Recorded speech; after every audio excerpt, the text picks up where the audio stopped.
Not us both wearing hats today. I know.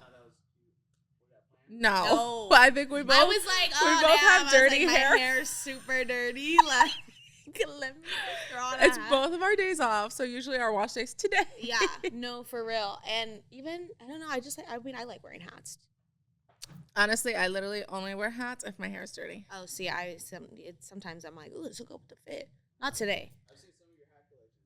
Oh, she Thank has you. nice hats. I always ask her where to get that from. I try Culture Kings. I love Culture Kings. No, I know. Sponsor us. I like it because their brim already comes bent, and it comes bent like the perfect. Like this one, I don't think I got at Culture Kings. I think I got this one at like Lids or something. So you'll wear a hat if you have clean hair? Not like hella clean hair. Oh, like okay. I'll wear it on like day 2 or 3 if it like goes with it. You know what I mean? Mm-hmm. Today I have dirty hair. Oh, mine is so dirty. Mine's probably not as dirty as yours, but I'll probably push it. The fuck? I'll probably push it another like day or 2. Ma'am? You just took your hat off? Sorry. It's all right. I can't say anything though because my hair would be so dirty. Yeah, it's all right. I just like low-key throwing shade, no problem.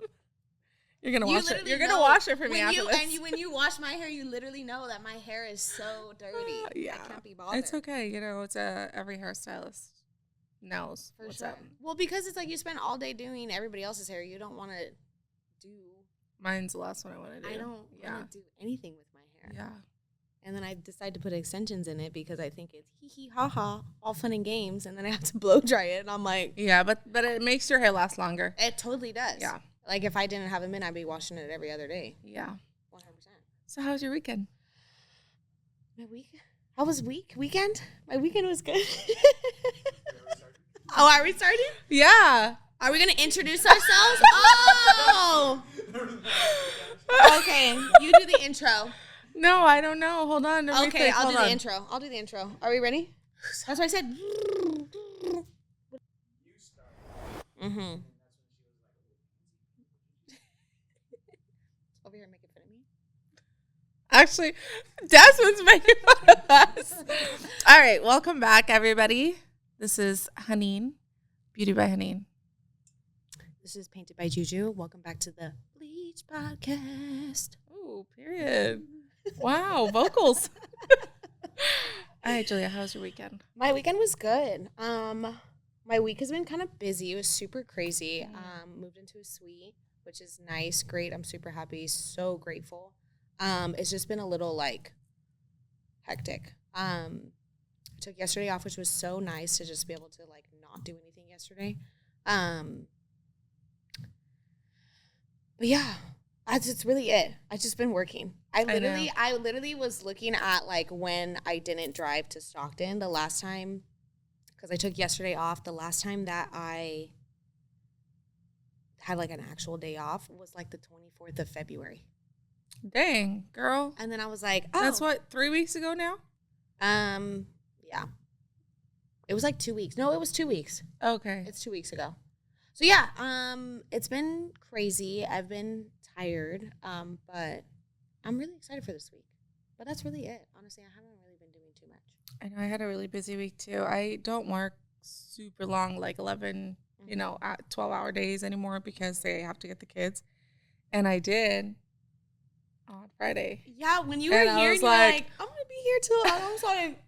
And then Saturday was a busy day too. And I was like, wow, I'm so tired. Yeah. Like, what? But literally. Honestly, it was kind of fun being here all day again, Not that I'm not here at all, I'm still here 9 to 5. But yeah, working till like 8. I was like, damn, it's late outside. Yeah, no, it's literally. Dark. When you were like, I'm taking a full balayage at 4:30, I was like, yeah. At 4:30, like, hold on. Like, you're going to be with me. Like, I was like, my God. I know, you left before me. I was like, wow, what's happening? You're like, what's happening? Hold on. Yeah, it threw me off a little bit. But that's good. Yeah, but it was a busy day. It was a busy week. I have another busy week. Mm-hmm. I'm doing makeup trials nonstop. Really? My wedding season. It's starting. Yeah. Well, technically it is wedding season right now too, but mine, like April, every weekend I have a wedding booked. Ooh. You won't see me any Saturdays in April. I am actually doing a wedding in April. Oh, okay. She's a bridal specialist. No, whoa. No, chill okay. Out. Chill out. Too far. Got it. Whoa. not the bridal specialist. Made you nervous there. One of my clients is getting married. So I'm like, she's like one of my like day ones. Oh, so that's the one you're telling me about that too? Yeah. And I told her, I was like, of course, I'm going to do if you need somebody, I'm going to do it. But would you take bridal clients if they ask you? Oh, really? If I don't know them, no. Like if it's just like regular people, I wouldn't do it. I like it and it's cool, but it's not something that I really, really enjoy doing. I also really like working in my space and I have control over like my things and I know I don't like, I didn't forget anything. Does that make sense? Like if I'm in like the salon or that kind of stuff, I have everything that I need. But like going out, like what if it's a chair and I'm tall? Like I have to like bend over and I'm like, oh, you know girl, what I mean? We're always, like, we're always. So like I'm just kind of like hunched over. I only do it for my clients. I think I did one last September for one of my clients, and then I'm doing the one in April, and then one of my other clients, she texted me and she sent me this super pretty updo. She's like, getting married in November. Da, da, da, da. I was like, oh, like send me the inspo so I can kind of see, right? I told her no. I told her that I couldn't do it just because, like, I could probably figure it out. One, it's going to stress me out. Two, I just want her to have the best. You know what I mean? So I was like, if I feel like I can't give her the best, I'm not going to be like, yeah, like, it's going to be great. And then what if it's not? Like, it's cool. It's just not my cup of tea. I actually am doing 2 weddings this year. One next month. I don't even remember when the next one is. With a girl on Instagram. It's her booking, and she just needed a secondary artist, so I'm doing it with her. Oh. Yeah, because I really wanted to see how she works. Wait, that's dope. Yeah, I wanted to, like, learn her technique. I actually asked her, like, hey, you know, can I come shadow you one day? And she was just kind of like, oh, I don't have a place. Like, I freelance. Like, I go to people's places, so there's, like, no way you could do that. So doing this wedding, obviously, I'll be working, but I'll also, like, you know, watch her do a couple. So you're doing 2 weddings with her? Yeah. She just asked me if I wanted to do it with her and then referred me to her bride. That's so dope. Yeah, so we'll be working together. Okay, wait, that's... See, it's like... it's really... Closed mouths don't get fed. Yeah. Literally. Yeah, and this is what I always preach about, like, people who are, like, not doing their most to, like, learn and do this stuff. Like, I've been in the industry for 13, 14 years. Like, I still will do discounted shit for, you know, so I can learn, you know. I love her work, so I really want to see it, and I really want to, you know, learn it.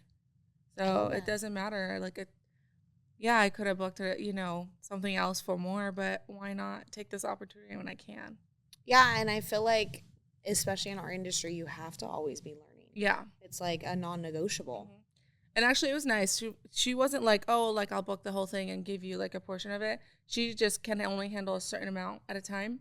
So I'm taking care of the rest. So I'm still, like, offering, like, my pricing and everything. Oh, that's nice. But it's not a 5-person minimum.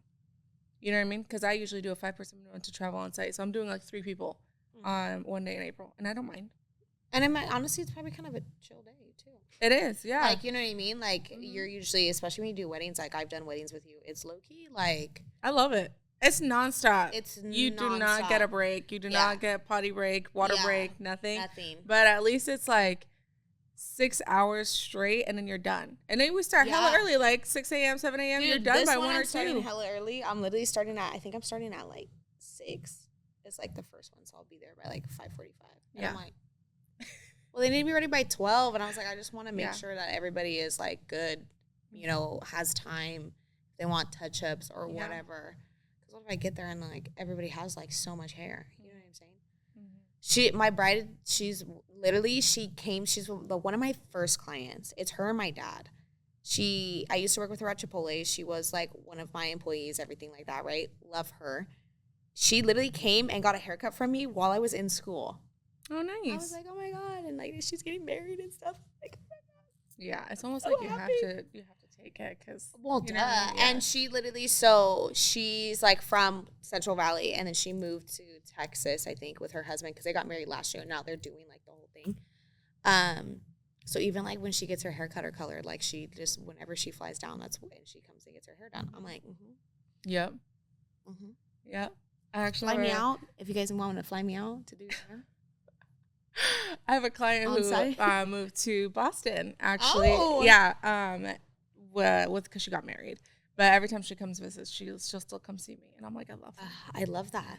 Big hair, girl. Like 3 times what I have. Oh, down. So. I know your wrists are crying after.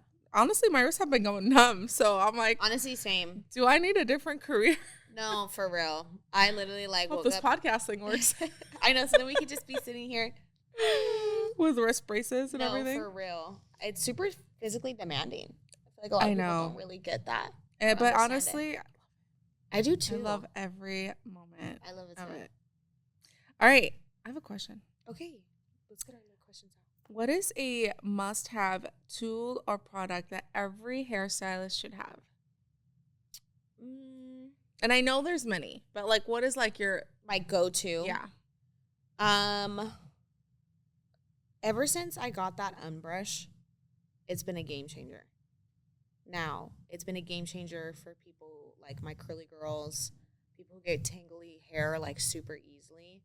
Like, I wouldn't use it on your hair because it doesn't, it's like, it's for thick hair, but like not that thick. You know what I mean? I don't use it on my extensions, but when I'm like teasing or brushing out teases and that kind of stuff, like, that just like gets it out super quickly. You know what I mean? Because you know how teases get obviously super matted and that kind of stuff. I really, really like that. And I'll ask my clients, like, am I hurting you? Like, oh my gosh, am I hurting you? And they're like, no, it's good. So that has been like my go-to. That's been such a game changer. It's also super fast too. Because if I'm not yanking on their head, like you can pull, like comb it out or brush it out faster. Product and tool? Yeah. I don't know, that main Ivy stuff that we got. Dude, so that's my favorite right now. I'm on my second bottle. Yeah. I use it on everybody. What is it? It's the main Ivy hair elixir. It's like a heat protectant, lightweight moisturizer. It smells so good. I use it on curly hair, straight hair, everything. Fine hair, my extension clients. Like, I use it on everybody. So that has been my recent like go-to. It used to be the Red King Quick Blowout. Yeah. But now it's like this one. Like, that main Ivy's awesome. It's just silky. It's so good. Yeah. And even when I need to like smooth out clients, like clients who have frizzy hair or clients whatever, like it really does the job. And it's crazy because you just use one pump. I don't know what they're putting in that. Every single one of my clients who got it and use it, love it. Love it. Yeah. I have a few clients who have gotten it and they're like, oh my gosh, I love it. Yep. Oh my gosh, I love it. Oh my gosh, I love it. I'm like, I know, you just do one pump and that's it. Yeah. And especially if you're just using it for yourself, like. So a really good thermal protectant then. A really good thermal protectant and a really good brush is what you think. For sure. I think that is 10 out of 10 because I do have a lot of, especially my clients with thick hair or my extension clients, you have to have a good brush. Yeah. Because if you don't, it's just. Well, you have to use a special brush for extensions, right? You can just use a wet brush. Yeah. I do not like the wet brush. I don't like the wet brush because I use the wet brush at home, but I'm not using it like I use brushes here. Does that make sense? Like, I'm literally just using it on my hair. I think it's great for that. I think over time they get worn. But actually, one of my favorite extension brushes that I actually really like, I got from this girl. She owns a salon in Reno. It's called Bleach. And she makes, like, she does extensions and that kind of stuff. And she has, like, brushes. So pretty much it's like, it looks like just like a regular brush. But the bristles are metal. And it's an extension brush specifically. And it's so nice. Like, I love using that thing, like, on extensions or even on, like, super thick hair and that kind of stuff. Because it's super durable and it's super sturdy. So I really like that one, too. But I think a really good brush is. I use wet brush here on my clients, but I can't use it on my hair. It's too soft. The bristles are too soft. I feel like it depends on which one you get, though. So then what do you use on your hair? Oh, mine is some random one from Target. Oh. At home. But the bristles are, like, so stiff. Like, I need something tough like that on my hair. That's how the extension brush is, then. Yeah. You should try that one out because it's super nice. I really like it. Okay. I like it. I love my brush at home, so I need something to, like, really, because my hair's so bleached, it's gonna tangle up, you know. And I only wash it twice a week. So much too. Yeah. So you need something more durable. Yeah, for sure. But yeah, I think a good heat protectant and that unbrush has just, I'm like 90% of my clients, I use that brush on. I love it. And it's easy to clean. Okay, that's what I like because there's no back. So that's how the wet brush I have is here it's too. It's so easy to clean. Like it's like vented almost. It looks like there's just no back, and it's so easy to clean. I don't think I will ever buy a brush that has that like little hole where you take it. Yeah, that, because to me it's like, what if it gets moldy under there when we wash it, you know, and it's wet. Sure. It's gross. Okay, what is your... Mine is a good pair of shears. I think everybody needs to invest in one really, really, really good shear. Like a versatile shear for everybody. Smooth when it cuts, smooth when it slides. Like that is very important, because if you do a haircut with like your hair school shears and then a haircut with whatever, you know, great shear you have, you could see the difference in the haircut. And the way when you're cutting, you can feel it, you know? So I think shear, and I think also a really good thermal protectant, because if you give a great haircut and you give a great blowout, if you don't have a great thermal protectant, your hair will look unfinished. 100%. So you need some kind of good serum or elixir or cream that is just really going to get the style you want 100%. And finish you want. I definitely I didn't buy into the hype of getting nice shears, because obviously I was like, okay, like how I can't justify spending like X amount of money on shears because it's a lot. And then I got some, we both and then I got some, and then I got like another one, and I was like, oh, this is like an actual game changer. Like, don't get me wrong, like, you know, the cheaper shears, you know, the couple $100 ones for sure. There are some like cheaper ones that I do want to try and see if they are. But, like, there is something different about the really expensive ones. You know what I mean? And I think if you can do it, why not? And I think it's just completely changed the game on my haircuts. Like, I feel like I'm just like, oh, dude. Yeah. Like, I was working way too hard with my other shears. Yeah. You know what I mean? I have 2 pairs of Hanzos. And one of them my husband got me, and I think they're like the lower end for them, which is still expensive. Which is still. And they were great. I got them sharpened, and they're not great anymore. But the one, I know, and it was my fault because I should have just went straight to Hanzo. You know, but they don't never come here. Okay, so then Sherry was like, well, sometimes like the Hanzo reps like don't even know how to like sharpen the shears. They don't sharpen them. They take them to someplace in Folsom, like their factory in Folsom. Okay, I'm gonna drive to Folsom. Yeah. And then but the ones because you got shears in January when we had the class here, and I got some too, and they were like the most expensive ones they have. That's a game changer. It is butter. Like it literally will cut my finger and I won't notice till like after it's done cutting it. Yeah. No, literally. It went through it so fast, but it's just so good, and it's heavy. Like my client, I don't know, he's a guy, and I was telling him, like, oh, I was like looking at my shears, and he's like, those look heavy, and let me feel them out. And he felt them, he's like, oh, yeah, they're really heavy. I was like, I know, I love them, though. They're so great. They're like your little, like, they're like heavy duty. Yeah. They're like all like your super thick-haired clients, that kind of stuff. I do think that there is a value in purchasing an expensive shear. I had somebody explain it to me, and it was like, well, this is going to last you, like, your whole career. It's true. I'm like, okay, well... Now that makes sense. The first shear I ever bought that's not from hair school was when I first went on to, you know, the field and a salon, and they were $250 at the time. So it was about 13 years ago, and I still have them. Yeah. And I didn't get another shear after that until like 4 years ago. Oh, that's crazy. Yeah. And they were great. They still are great, but now I've sharpened them so much they're like really thin.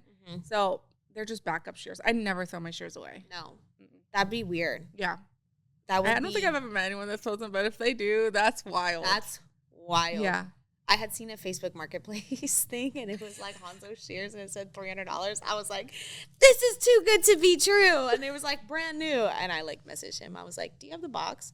He's like, no, but they're brand new, never used. I'm like, Scam. I thought I was getting a deal. Hold on. All right. Next question. What is your best strategy for building and maintaining clients? Building, I feel like no matter what, hot take, you have to put yourself out there to build clients, to build whatever being a service provider, you kind of just gotta get uncomfortable. I feel like putting yourself out there in uncomfortable ways for sure. What I did to build my clientele, I was very consistent with posting. I would literally walk around and like hand on I still do to this day. But like more so back then, it was definitely more of like physically going and talking face to face with people, handing out my business card, giving them a discount when they came in. I know I went over to like BJ's one time, that shopping center, and then like Lincoln Center.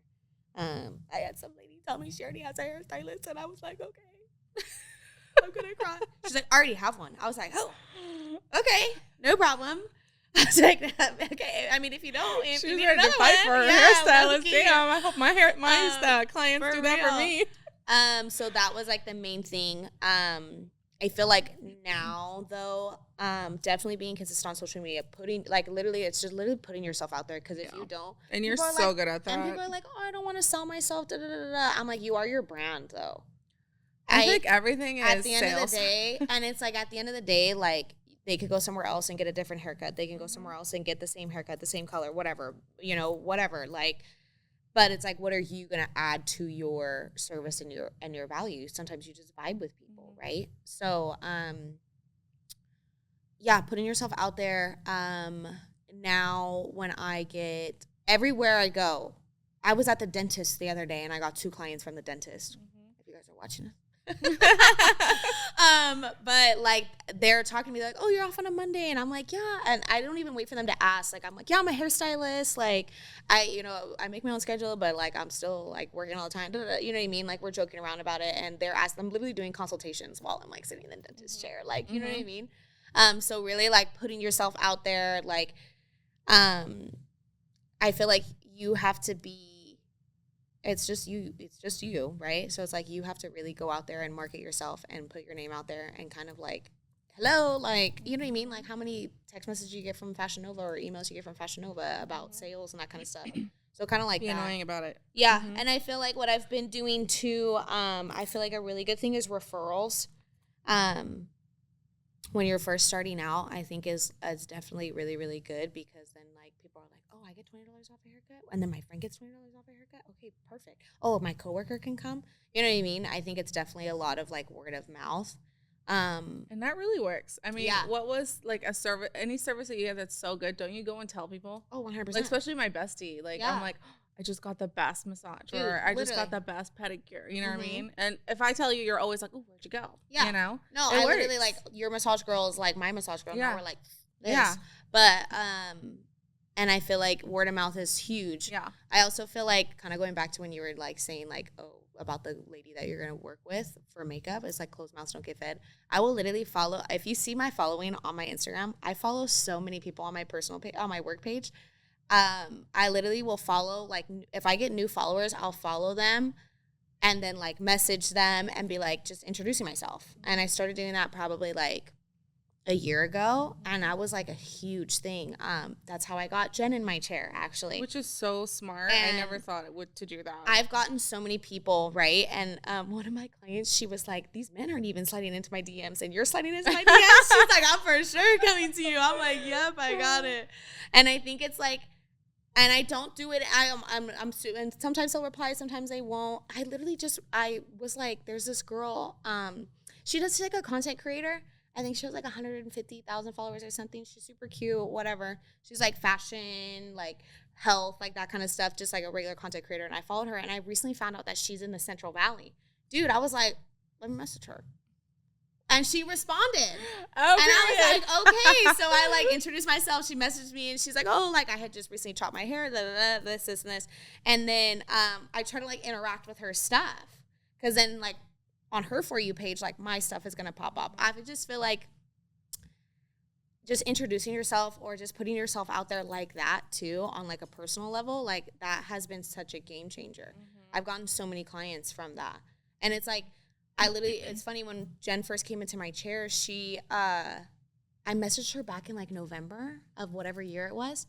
She didn't come to me till January, because Because she was like, oh, I was needing a haircut because she had just gotten a haircut. And then she was like, I remembered that you messaged me. Mm-hmm. I was like, yeah. So, yeah, right? I think putting yourself out there is that's what you have to do. Yeah. That's just, even if you're shy, I don't care. You just have to put yourself out there. Yeah. Which it is hard in the beginning, especially for people coming out of school because most of them are. I know I was shy. I was super shy. But yeah, I do agree with you. I think social media is a really big aspect. I think that the old school way, what I did when I moved here, I had to build my clientele again, is wherever me and my husband would go out, I'd leave my business card with a little 20% off, or $20 off thing for them. Still do that. Yeah. And the check, where they give you the receipt, I'll always put it in there. Just not too long ago, maybe right when I moved into my house a year and a half ago, I moved around to my neighborhood since it was new, and I dropped off flyers in every door. I was just walking with the kids. They were riding their bikes, and I would stop at every door. My kids loved it. Yeah. They're like, can we do it? Can we do it? And I was like, yeah, here, one each. Perfect. Go put it at the door. Go that one, and then you go to that one. But, it's because now I'm building for the salon, too. Yeah, I was just about to say. And, even though, I'm busy and I have my clients are, they come and go. They're not going to be there forever. Not all of them, at least, So you should also do that to, maintain your clientele also.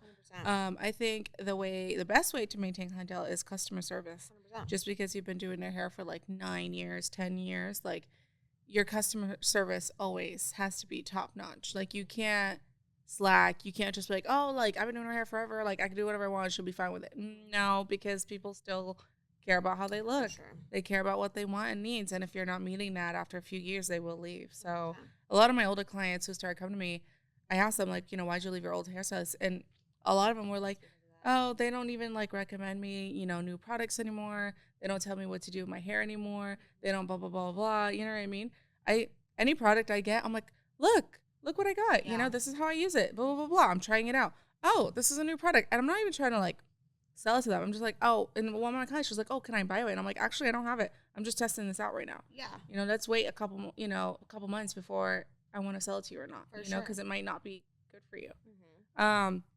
Especially as you see it here, working in a salon, someone always is trying to sell us something. A rep is always in here trying to sell us something. Mm-hmm. So, of course, we're not going to buy it all. No. But, we get so much samples to try it out. So I'm not going to go and sell it all to my clients, which a lot of hairstylists, I feel make that mistake. Mm-hmm. And I think clients will pick up on that. You're just selling me just to sell me. And I never want my clients to feel that way. I'm offering you a product that's going to work for your hair. Mm-hmm. I'm not offering it to you so I can make more money. 100%. I feel at the end of the day, I'll tell my clients, I'm I'm not benefiting from you getting Absolutely. a good shampoo and conditioner. Yeah. I said, it'll be easier for me to color your hair because your hair is going to be healthier or whatever it is. But I'm not I'm not getting rich off of. I don't get any. You know what I mean? Yeah. If you go and do this, this is what I legitimately think. And I have clients who are like, dude, it's such a difference. Huge using difference. One of my clients was like, I was buying she told me this yesterday. She was like, I was buying Target shampoos, and she's like, I buy one once a month. She's like, I bought that shampoo from you back in October or November. I still have it.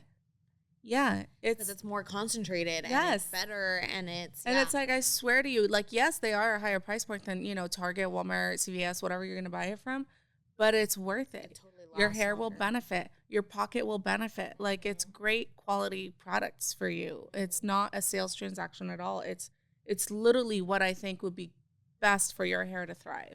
And I think also too, going to if you do have a hairstylist, especially if you color your hair. Going to your hairstylist for product recommendations is where you should go. Mm-hmm. Your hairstylist knows your hair.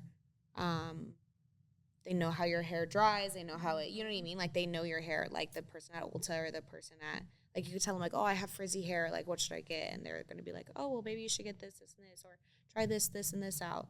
And it's your hairstylist knows your hair. So go to your hairstylist for product recommendations. Yeah. Because we got you. Yeah. We got you. All right. Where do you see the industry going in the next 5 years? 5 years? I don't know. I feel like I love the industry I'm in, which is great. I love that it's always growing and there's always something new. I feel like that's how there's always going to be. I don't know. I don't think anything like big changes. I think obviously people are going to grow. People do hair way differently than they used to. I think our industry is very versatile. Yeah. So I think it's like you can really pick what you want to do and you're in that niche. Or if you don't want to be in a niche and be good at everything, then be good at everything. Like, I love that you can literally like pick and choose what you want to do, and that's going to be your clientele. Yeah. That's like, well, it's just also so opposite right now too, because I feel like there's like that clean hair aesthetic. And then there's this like very alternative, you know, like K-pop styles, highlights, the little calico hair. Like. Yes. Or like the, you know, the trendy anime haircuts and stuff like that, you know? So it's, you know, 5 years from now, it's still going to be two complete different opposites, but like probably different from, you know, now. But I do feel like it's always going back in circles. So I feel like what is it, calico hair? Yeah, like that the chunky highlights. Yeah, early 2000s, you know. So I feel like 5 years from now, it'll kind of go back to like how it was like 2010, which I don't even remember. The underneath colored, right? Oh, like a color block? Yeah. Or like you just do one strip? Okay, funny story. So when I was in high school, I think I was like freshman or sophomore, I went to go get my hair colored. And I was insisting, this is when you know you should have been a hairstylist. I was insisting, I was also that annoying client, telling the stylist, I want white. Oh. On your? White right here. I literally pointed at it. I was like, right here, the front, and I think like in the back. I think because like I wanted it to like come out like this. Like just little chunks? Yeah, like and not she's even like, a money piece or a halo? So your sideburns? She's like, so you want to bleach your sideburns? And I was like, yeah. Did you get it? She did. Do you have pictures? Dude, I'll have to bring it up. I have like a picture where I was like in my soccer uniform with the team. Was it like chunky? No, girl, it looked hella good. Oh. It looked so good. Yes. Really? And yeah, I used to wear colored contacts too. I was so cute. No way. I'll have to find it and send it to you. Like blue colored contacts? No, they're actually, I used to get gray and everybody thought they were my natural eyes. Because they didn't look gray. They looked, on my brown, they looked like hazel. I don't know. Yeah, they looked weird. But it looked good. Why would you wear colored contacts, though? That was in back then. You don't remember that? Desmond, back me up, please. When was Come on now. When was this? Well, let's see how old I was. I was like 15 or 16. So that was, how old am I? 33. Do the math. I don't know. So that was like 9 years ago, right? No, 17. God damn. You were 15 9 years ago. That just shows you how bad I am at math. And that also says why I didn't finish my degree in accounting in college. You're like, this is why we're doing hair and not in accounting. God, I was like, wait, I was 15 9 years ago. Hold on. Wait, I'm thinking, I'm like, wait, was I? Damn, like, yeah. That's 17 years ago? Am I that old? Fuck. You said that's like 9 years ago? What do you mean? I just graduated high school not too long ago. Oh, I'm literally crying. Dude. It's so funny. I could tell she was so annoyed because she was just like, this bitch. Your sideburns. It was like a hella white salon baby hairs too. At the top. Yeah, literally. It was like it looked good. I'm going to show you a picture. Okay. I'm kind of scared. And colored contacts were in, okay? People my age will back me up, I promise you. Well, 9 years ago, I was 16 years old. I was like, wait, 9 years ago, I was 15 and 16. I can't breathe. That's so funny. I'm literally crying. Woo, okay. Wipe your tears. I need a picture of that. Can we put it in the thumbnail?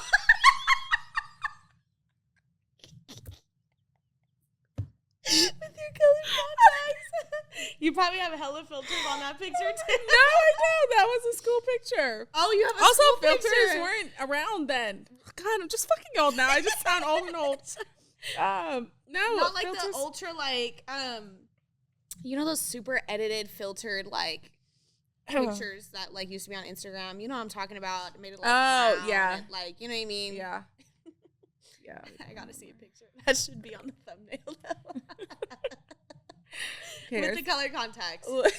Did you wear them every day?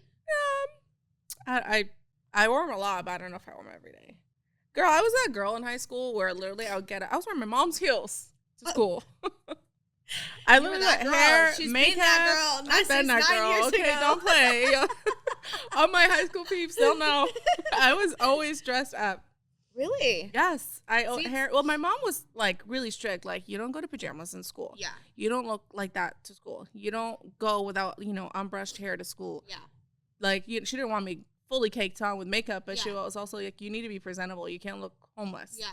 So, and I was that dumb girl who was like, well, I want to wear pajamas to school. Like, my friends are wearing pajamas to school. Yeah. You know what I mean? But it was just like never allowed. So you were clicking around high school. Girl, I was. Mm-hmm. She said, I just want to know what my teachers thought. Didn't I?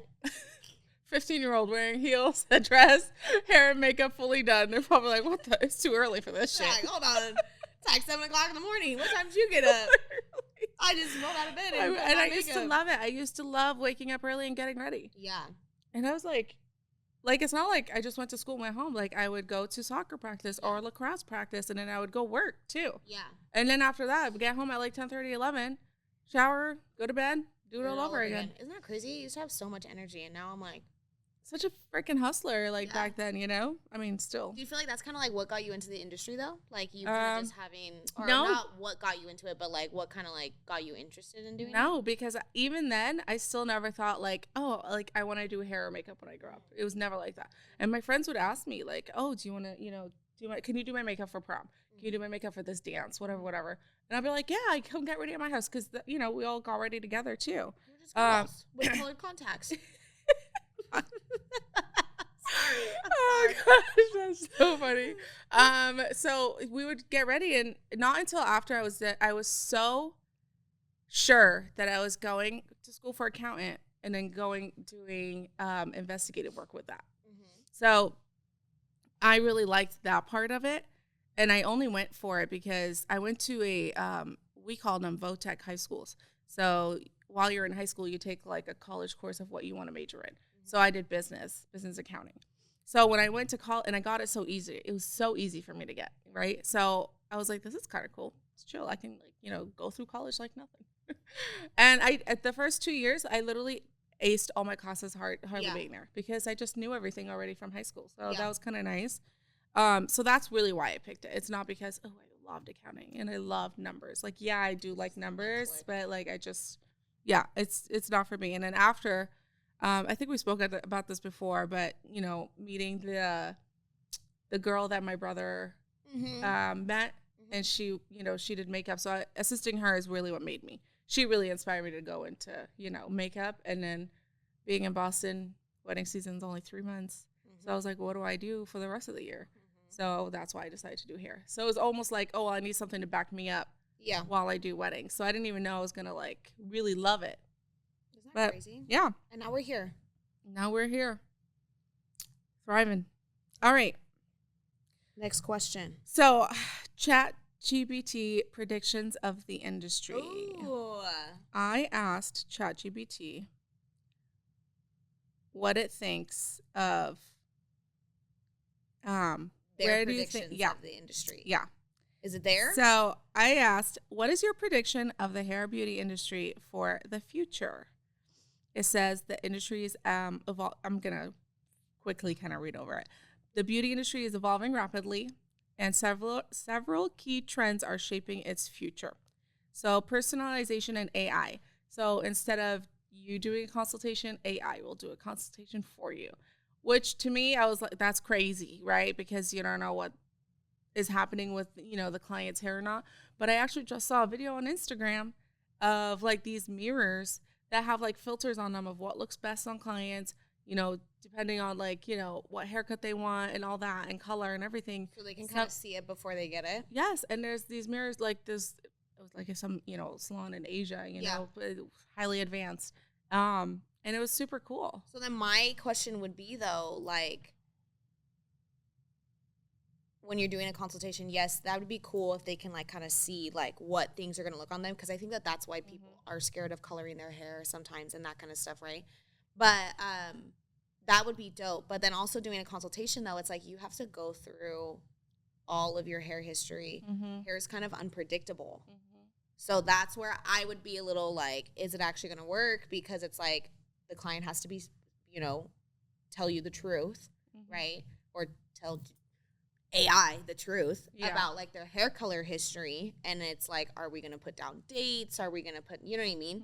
And it's like some of my clients, like they barely tell me when they color their hair. Yeah. Like, you know what I'm saying? So that's where I would feel like, it'd be dope to like be able to see how you would look with copper hair or with like people like people who are blonde are like, oh my gosh, I've never had copper. Like, I just want to know what I look like without like committing to it. That'd be dope. And even like haircuts and stuff like that. And I think it's cool that AI can like support us in that way where they can visually see us, especially like right on the mirror in front of them. Yeah. That's great. But that's also where I think AI will never replace us because our job is a physical job. Like we are hands-on and we also, hair is unpredictable. So if they've had color, so unique. Yes. So if they've had color 3 years ago and like half of their, their virgin hair lifted blonde and the other hair is orange, like how is AI going to fix that? You know what I mean?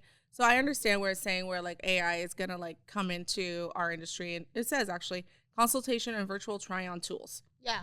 So it's they great. They do that on like Amazon for like things, right? Like when you buy things, it's like, see what it looks like in your room. Oh, like, yeah. You know what I mean? Yeah, so a lot of places do that, like yeah. Like when you're on Sims, like swiping, that's what it's going to be. Yeah. This is cool. Data-driven personalization will allow salons to recommend products and services tailored to individual clients based on hair type, lifestyle, and past preferences. Honestly, I don't know what that means. Well, it probably is just like, obviously you have to feed the AI information. Like, what is data-driven personalization? That's kind of confusing. Because it's like, so say you have Haneen, right? And Haneen bought X, Y, and Z. Her hair is X, Y, and Z, and you're putting it into like their notes or like something like that, and then it's gonna like probably generate or personalize like products or like Haneen didn't like this shampoo. Okay, so based on Haneen not liking that shampoo, AI is gonna recommend this shampoo, and because her hair is thick, blonde, and a little bit textured now, because you know what I mean, like.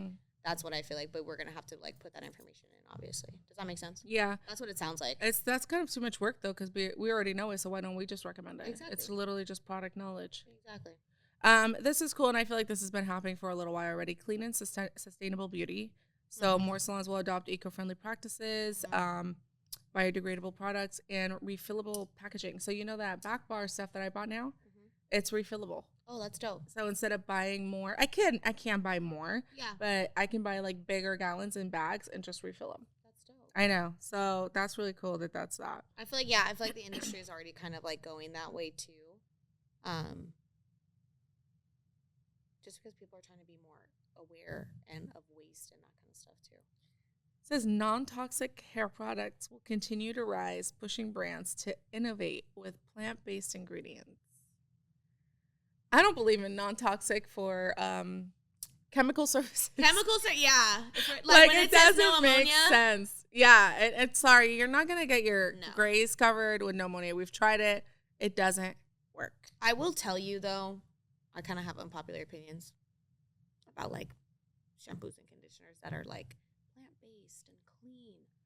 They make your hair feel like shit. Oh, my gosh. I have clients who come in, and I don't say anything because that's what they want, and I get it. But it feels like I have to, like, shampoo, like, 3-4 times. I'm not even joking. Yeah, it either feels like it's built up or it feels, like, really dry and straw-like. Or both. Yeah. And it's, like, there's, like, coating on the hair. Yeah. Like, my clients who use Pantene, their hair feels better than that. Yeah. You know what I mean? That's all the toxic stuff in there. That's actually cleaning their hair. All the detergents. Like, I get it. Try to make it a little bit more clean. Like, the whole Brazilian blowout thing and keratin treatments where it's no formaldehyde. I get it. Formaldehyde's crazy, right? Yeah. But like, don't make a product that's gonna promise the same results without formaldehyde, because formaldehyde is the one that's gonna give it to you.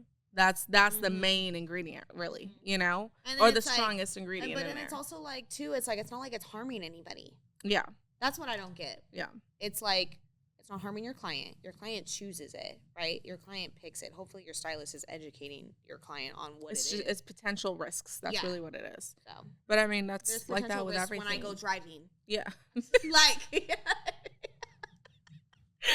Oh, at this point, I can't keep up sometimes with this whole like what we should be putting into our body, what we shouldn't be putting into our body, and I'm just like I'm just Lord's gonna take me when the Lord's gonna take me. Yeah, well, honestly, it's like you want. Have you ever seen that thing on Instagram where it's like, you know, you want clean products, you want healthy eating and blah blah blah and everything, and then you go to your Botox appointment. It's like you choose. It's like you choose what you want. You know That's what I mean? so true. Yeah, though. It really is. Yeah. People do pick and choose. So, which I mean, we have the free will to pick and choose. Duh. Yeah, and I think if you're like really gonna like complain about clean, Put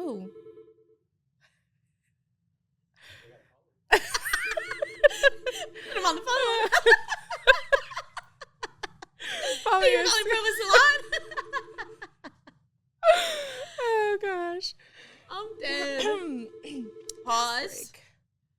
What does it say? Oh yeah, the damn scam. Talking about D&D. Press D&D. Oh, that. We're never gonna be able to hear it. Anyway, quick intermission. Oh. No. So what else is ChatGPT saying about our industry? The rise of independent stylists and salon suites. You gotta remember, this is for like nationwide. Yeah. So suites aren't even like that popular on the East Coast. At least like not in Boston, I'll tell you that, you know? So I feel like that's already here. You Everybody's know what independent. I see a lot of like mini salons or like big salon suites. Like 1 to 2 stylists are in a room, or 2 to 3 stylists are in like a suite. Oh yeah. In a room. So I've recently been seeing a lot of that. A couple of the people I know in the industry do that. I think Emily does that. She shares like the little suite. It's like a mini salon pretty much. So I see a lot of people doing that, which I think is cool because you still have that community without a huge salon. Mm-hmm. But I still think big salons are going to be around with 100 stations. You know what I mean? I think that's just how it is. Yeah. I don't know. I feel like big salons, like, they're going to eventually go down to smaller size. I mean, think of like how many, like a 50-chair salon. That's crazy. Yeah, no, that's a lot. Like, to constantly have those filled is insane, you know? So I do like hybrid salons too, and I feel like a lot of people are trying to go towards hybrid rather than just suites or just a salon, because just suites kind of feels like you're working in like office buildings, I feel like. Yeah, I don't like it. There's no community. Yeah, you know, it's like you're really very much alone. So with your client the whole entire time. Yeah, which to me, like, it doesn't like really, I don't get like, I feel like I love my job because I love the environment and the energy and the atmosphere. Same. Like, this is what hair salon is supposed to feel like. I feel like if you're just going in a room, it doesn't, it takes like the fun away out of it. You know what I mean? It's literally just a service that I'm offering. Yeah. Well, I mean, you see me and my clients, like, obviously now I'm in the suite, so I'm a little bit more isolated. Yeah. But like my clients like know you guys. Oh yeah, like, every time your clients come in, hey honey, hey, like yeah. And I feel like that is just epitome of being. And even my clients, every time they're like, "Ooh, is Anthony here today? Yeah. Where's Anthony today? You know?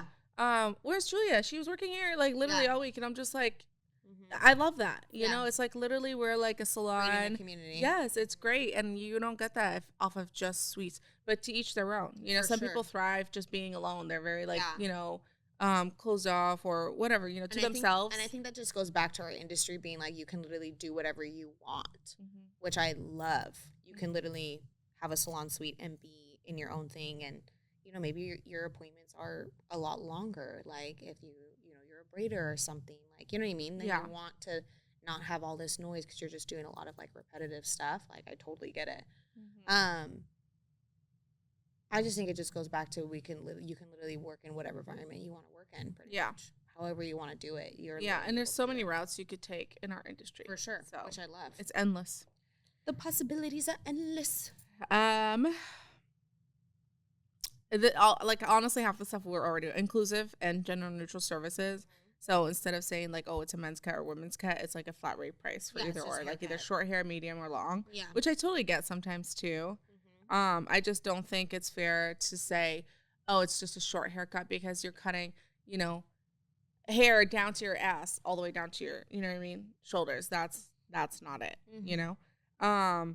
Advanced scalp and hair health treatments. Ooh, I love that. Which is kind of like really becoming a thing right now. Yeah. So a lot of brands are coming out with like scalp detoxes. Yeah, which I really want to do. Like, dude, I need one.